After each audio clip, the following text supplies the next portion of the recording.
मांगे पूरी करो। नमस्कार, मैं तुषार गौतम, आप देख रहे हैं न्यू भारत न्यूज। ये नारे लगाते हुए दिख रहे हैं आपको, देखिए इनको, ये किस तरह से नारे लगा रहे हैं। इनके हाथ पसीने सब बहा रहे हैं यहाँ पर। इनकी मांगे क्या है, इनसे जानेंगे सारी सब कुछ सारी चीजें, और आखिरकार इनको यहाँ पर प्रदर्शन क्यों करना पड़ रहा है।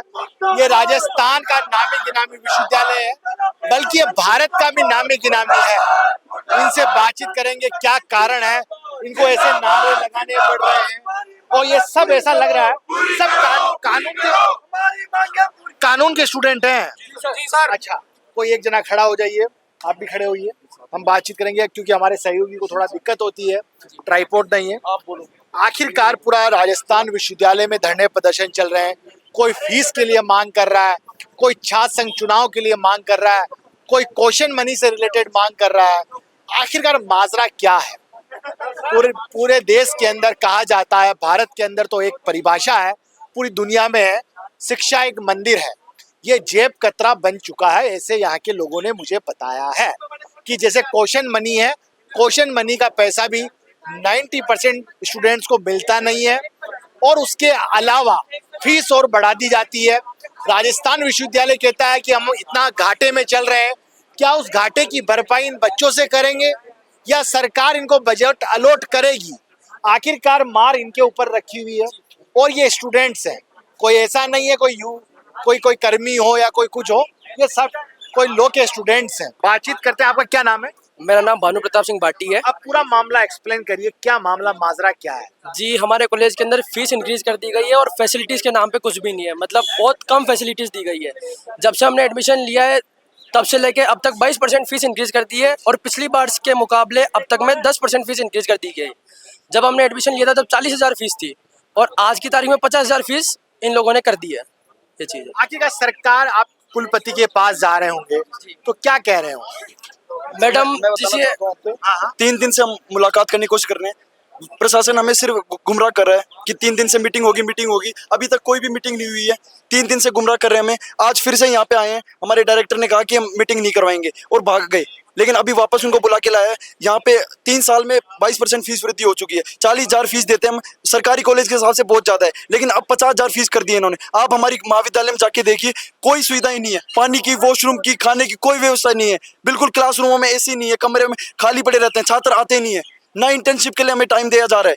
हम जब अपनी मांग रखना चाह रहे हैं तो यहाँ पे कोई सुनने वाला नहीं है। हमें वीसी बोल रहे हैं कि आपकी हिम्मत कैसे होती है यहाँ पे आने की, यहाँ के गार्ड हमें धक्का मुक्की करते हैं। आज जब वीसी साहब से हमारी बातचीत हुई तो वीसी मैम ने हमको बोला कि मुझे इस बात के ऊपर कोई नॉलेज है ही नहीं। तो हमने बोला कि मैडम ठीक है, आप एक बार पता तो करो। अब जब कॉलेज के अंदर फीस इंक्रीज की जा रही है, 10-10 हज़ार रुपये फीस इंक्रीज की जा रही है, 22% फीस पूरी हाई कर दी, बच्चे लोन ले लेके यहाँ पे पढ़ रहे हैं, उस चीज़ की मैडम को नॉलेज ही नहीं है, डायरेक्टर सर के पास पावर नहीं है, तो आखिर काम करने वाला है कौन? मरा जा रहा है इसके अंदर, केवल बच्चा है। उसके अलावा ना वीसी मैडम को कोई पढ़ी है, ना डायरेक्टर साहब को कुछ पढ़ी है।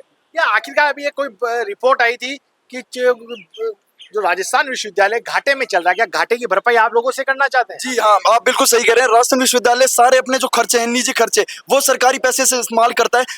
हम जो गरीब किसान के बेटे हैं, बच्चे हैं, उनके पैसों का इस्तेमाल किया जा रहा है। आज हमसे फिर से फीस वृद्धि की बात की जा रही है। जब कॉलेज में डायरेक्टर को बोल रहे हैं कि फीस वृद्धि क्यों कर रहे हैं, तो बोलते हैं कि कुलपति के पास जाओ। कुलपति को हम जब बोल रहे हैं कि 3 दिन से मिलना चाह रहे हैं, कुलपति आज हमें बोलती है कि मेरे पास कोई रिपोर्ट ही नहीं आई, आप किससे बात कर रहे हो? जब डायरेक्टर को फिर से बात बोलते हैं तो डायरेक्टर बोलता है कि फाइनेंशियल डिपार्टमेंट मेरे अंडर नहीं आता। तो हम छात्र कहाँ जाए? हम विधि के छात्र, हम पढ़ना चाहते हैं, हम पढ़ने के लिए आते हैं, तो यहाँ पे इन प्रदर्शनों में हमारा क्या काम है? यहाँ पे आप ही बताइए। और अच्छा, मैं वापस आपके पास आता हूँ सब बच्चों से बातचीत करता हुआ।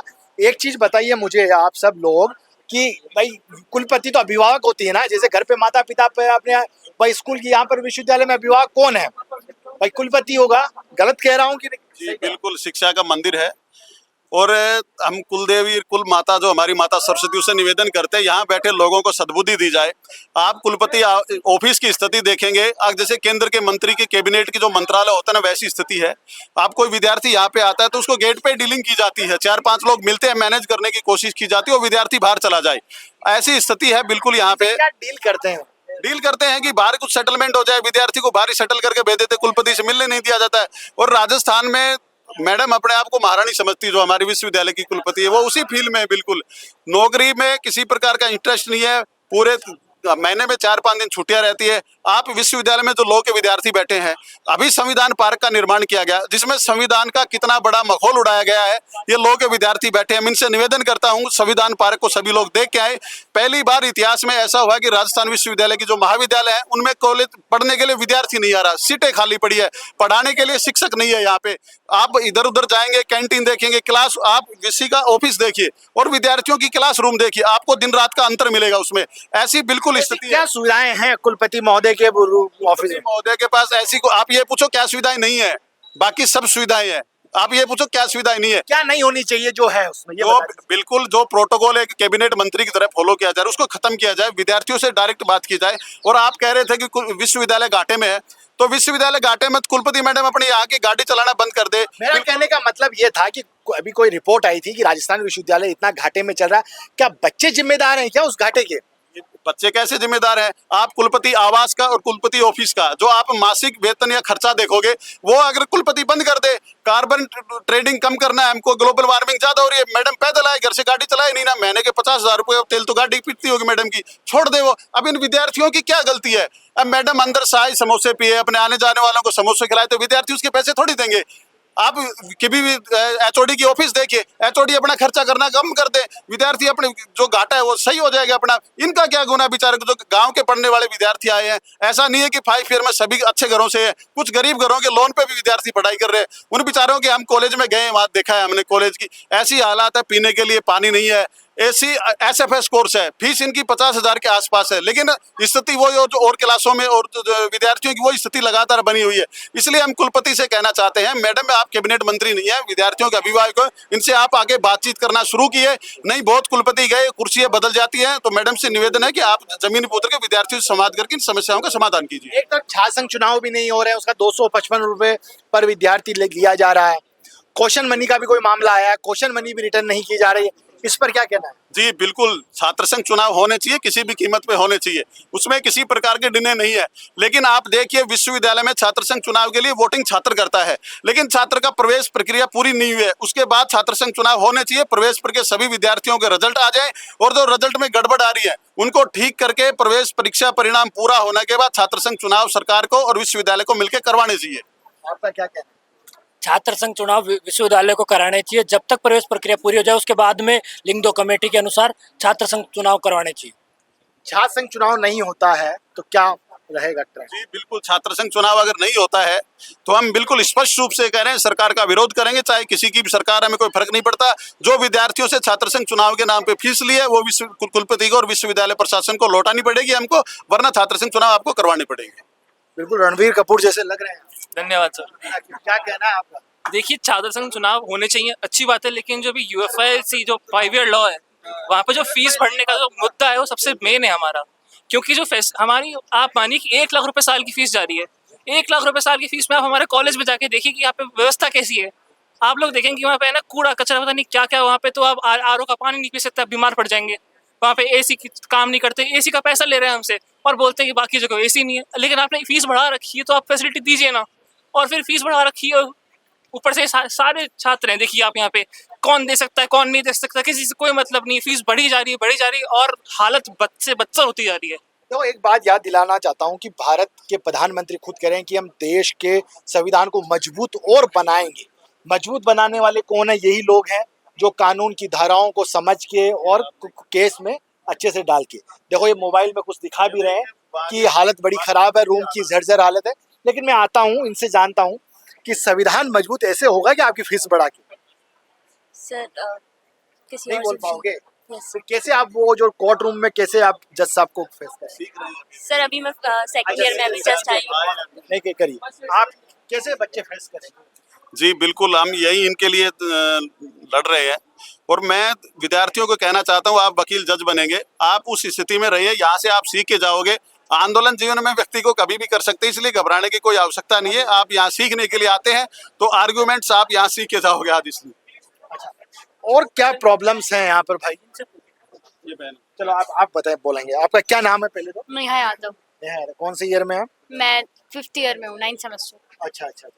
अब आप फीस बढ़ गई है आपकी, छात्र संघ चुनाव नहीं हो रहे हैं, क्वेश्चन मनी नहीं मिल रही है और भारत के प्रधानमंत्री करें संविधान को मजबूत करेंगे, कैसे होगा सब कुछ? सबसे पहले तो संविधान की तो हमारी यूनिवर्सिटी में हो ही गया, जो संविधान पार्क बना था वो मॉडिफाई हो गया, मॉडिफाई हो गया है काफ़ी, लेकिन हम उस चीज़ के मुद्दे पे नहीं आए हैं। हम लोग सिर्फ हमारी कॉलेज की फ़ीस कम कराने आए हैं। हमारा कोर्स जो है SFS है, बाकी जो कोर्स है वो रेगुलर कोर्सेज है, जनरल कोर्सेज है। जब उनकी फ़ीस पड़ती है तो 200-300 के आसपास पड़ती है, ज़्यादा इफेक्ट नहीं पड़ता है उनको। लेकिन जब हमारी फ़ीस पड़ती है तो वो सीधी हज़ारों में जाती है। इसमें काफ़ी बच्चे जो अफोर्ड नहीं कर सकते और काफ़ी बच्चे जो अफोर्ड भी कर सकते हैं, लेकिन बात उनकी नहीं है कि अफोर्ड कर सकता है नहीं कर सकता है, लेकिन फैसिलिटीज़ भी बढ़नी चाहिए जो कि हमारे पास नहीं है। चलो फैसिलिटीज़ की हम बात नहीं भी करते हैं तो बात फ़ीस की है कि फ़ीस घटनी ही चाहिए। हम 3 दिन हो गए हमें आते हुए, आज VC मैम हमारे वहाँ पे इनॉग्रेशन करने आई, उन्होंने हमारे 5 जनों के पैनल को ये बोला कि मेरे को कोई इन्फॉर्मेशन नहीं है, मुझे इस चीज़ का पता नहीं है। हमें 3 दिन लगातार हो गए यहाँ पे आते हुए, तो कैसे नहीं पता है? हमारा पहले पैनल मिलके गया है VC मैम से, तो उनको हम सारी चीज़ें बता के गए हैं। उन्होंने बोला हमें ड्राफ्ट दो, हमने ड्राफ्ट दे दिया, तो फिर उनको इन्फॉर्मेशन कैसे नहीं है? तो ये चीज़ तो बिल्कुल ही गलत है कि हमारे पास इन्फॉर्मेशन नहीं है। ये तो सीधा सीधा चीज़ों को भागने की बात हो गई। इनॉग्रेशन किया तो अंदर से ताला लगा दिया गया, पूरा प्रोक्टर बोर्ड वहाँ पे खड़ा था चैनल गेट के ऊपर। ना बच्चे जो बाहर है वो अंदर जा पा रहे हैं, जो अंदर है वो बाहर नहीं जा पा रहे हैं। फैकल्टी उनको रोक के बैठी है। ये कौन सा इनॉग्रेशन करने आए हो आप यहाँ पे? अगर भाई हमारा कॉलेज है, हम आने को तैयार है, हम जाने को तैयार है, अच्छा, तो फिर किस तरीके से आप लोग हमें बंद कर सकते हो? और हम अगर हमारे कॉलेज के इनॉग्रेशन में अलाउड नहीं है तो फिर फीस किस बात की दे? नहीं देंगे हम लोग फीस, आज ही की आज ही हमारी फीस कम होनी चाहिए। जी, आप देश में और प्रदेश में देखिए, वित्त मंत्री दोनों जगह महिला है और हमारी कुलपति भी महिला है। इसके लिए धन्यवाद, जिन्होंने भी सरकार ने काम किया। लेकिन आप देखिए, दोनों सरकारें निःशुल्क छात्रा शिक्षा की बात करती भी महिला है। जी बिल्कुल, और निःशुल्क शिक्षा की बात करते हैं, और आप देखिए छात्राओं की यहाँ फीस बढ़ाई जा रही है। तो ये मैं सरकार को ध्यान दिलाना चाहता हूँ, राजस्थान विश्वविद्यालय की तरफ सरकार ध्यान दे। आप निःशुल्क छात्रा शिक्षा की बात करते हो, लेकिन स्थिति ये कि यहाँ छात्र छात्राओं दोनों की फीस बढ़ाई जा रही है। इसलिए पिछली सरकार ने निःशुल्क छात्रा का आह्वान किया था। मैं इस सरकार से निवेदन करता हूँ, राजस्थान विश्वविद्यालय के विद्यार्थी कहना चाहते हैं, निःशुल्क छात्रा शिक्षा पे सरकार को बहुत जल्दी से जल्दी ध्यान देना चाहिए। देखो, मैं यही बात कहना चाहूँगा मेरे न्यूज़ चैनल के माध्यम से। असल में सरकारें बातें करती है, कहती रहती है, बजट पेश करती है कि हमने इतने लोगों को मुफ्त शिक्षा दे दी, स्कूटी दे दी, लैपटॉप दे दिए, गैजेट्स दे दिए पढ़ाई के लिए, स्कॉलरशिप दे रहे हैं। एक तरफ ऐसा हाल है कि बच्चों की फीस तुरंत में हज़ारों रुपए बढ़ा दी जाती है, जो ना कि अफोर्ड कर सकते हैं। बल्कि एक तरफ शिक्षा भारत के अंदर मुफ्त होनी चाहिए और क्वालिटी वाली होनी चाहिए, क्वालिटी भी नहीं मिल रही है। ये बता रहे हैं बच्चे, आपने देखा ही होगा कि किस तरह से वहाँ के जो क्लासरूम है वहाँ की कैसी हालात है, पीने के लिए पानी नहीं है और यहाँ पर इनकी सूद लेने वाला कोई नहीं है। ये लगातार 3 दिन को यहाँ पर हो गए हैं धरना प्रदर्शन करते हुए। सिर्फ इनकी जायज़ मांग है कि फीस वृद्धि नहीं हो। क्या पता राजस्थान विश्वविद्यालय का घाटा क्या इन बच्चों से भरपाई करेंगे। देखो इनके ऊपर कितने चाबुक चलाए जा रहे हैं। आखिरकार ऐसा नहीं होना चाहिए। सहयोगी अमित शर्मा के साथ मैं तुषार गौतम, न्यू भारत न्यूज़ से।